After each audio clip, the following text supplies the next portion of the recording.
The following is the short story The Open Window by Saki or H. Munro.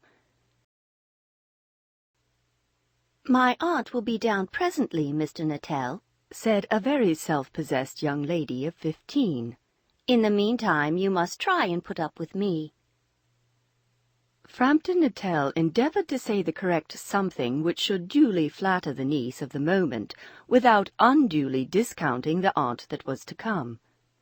Privately, he doubted more than ever whether these formal visits on a succession of total strangers would do much toward helping the nerve cure which he was supposed to be undergoing. "I know how it will be," his sister had said when he was preparing to migrate to this rural retreat. "You will bury yourself down there and not speak to a living soul, and your nerves will be worse than ever from moping. I shall just give you letters of introduction to all the people I know there. Some of them, as far as I can remember, were quite nice." Frampton wondered whether Mrs. Sappleton, the lady to whom he was presenting one of the letters of introduction, came into the nice division. "Do you know many of the people round here?" asked the niece when she judged that they had had sufficient silent communion. "Hardly a soul," said Frampton. "My sister was staying here at the rectory, you know, some 4 years ago, and she gave me letters of introduction to some of the people here." He made the last statement in a tone of distinct regret. "Then you know practically nothing about my aunt?" pursued the self-possessed young lady. "Only her name and address," admitted the caller. He was wondering whether Mrs. Sappleton was in the married or widowed state. An undefinable something about the room seemed to suggest masculine habitation. "Her great tragedy happened just 3 years ago," said the child. "That would be since your sister's time." "Her tragedy?" asked Frampton. Somehow in this restful country spot tragedies seemed out of place.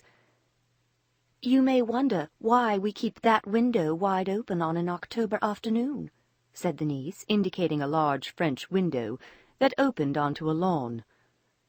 "It is quite warm for the time of year," said Frampton. "But has that window got anything to do with the tragedy?" "Out through that window, 3 years ago to a day, her husband and her 2 young brothers went off for their day's shooting. They never came back. In crossing the moor to their favourite snipe-shooting ground, they were all 3 engulfed in a treacherous piece of bog. It had been that dreadful wet summer, you know, and places that were safe in other years gave way suddenly without warning.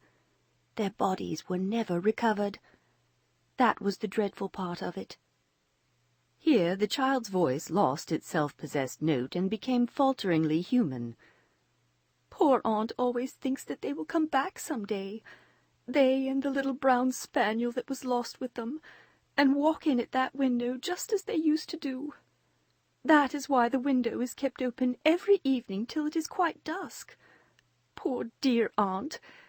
She has often told me how they went out, her husband with his white waterproof coat over his arm, and Ronnie, her youngest brother, singing 'Bertie, why do you bound?' as he always did to tease her, because she said it got on her nerves. Do you know, sometimes on still, quiet evenings like this, I almost get a creepy feeling that they will all walk in through that window."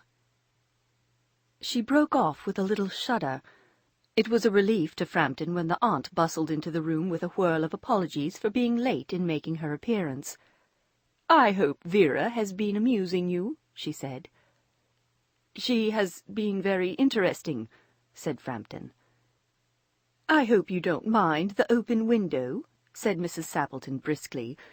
"My husband and brothers will be home directly from shooting, and they always come in this way.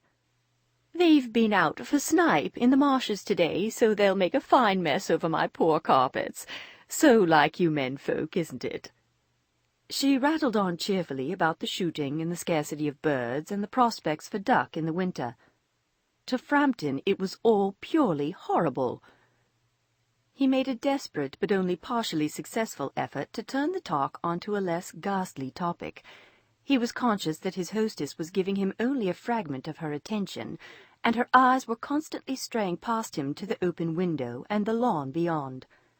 It was certainly an unfortunate coincidence that he should have paid his visit on this tragic anniversary.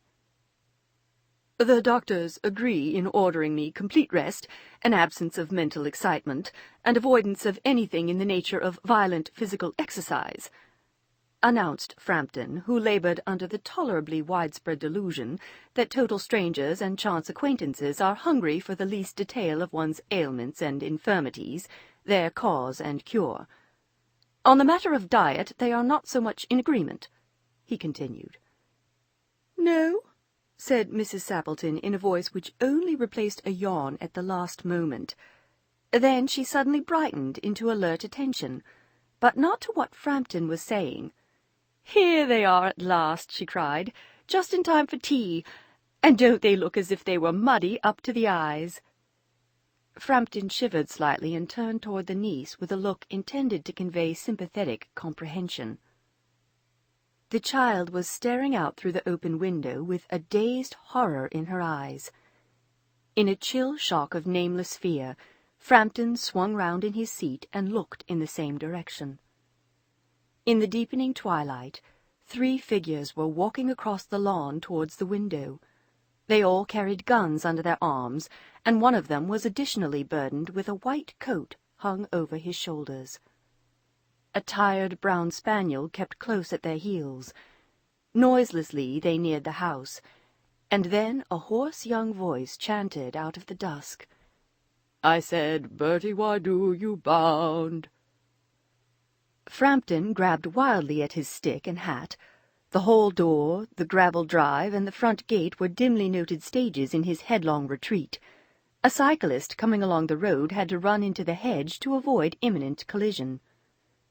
"Here we are, my dear," said the bearer of the white mackintosh, coming in through the window.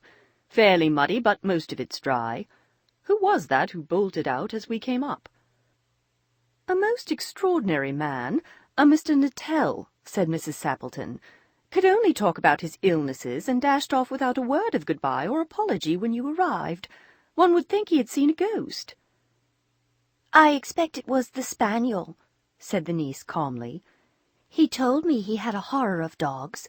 He was once hunted into a cemetery somewhere on the banks of the Ganges by a pack of pariah dogs, and had to spend the night in a newly dug grave, with the creatures snarling and grinning and foaming just above him, enough to make anyone lose their nerve."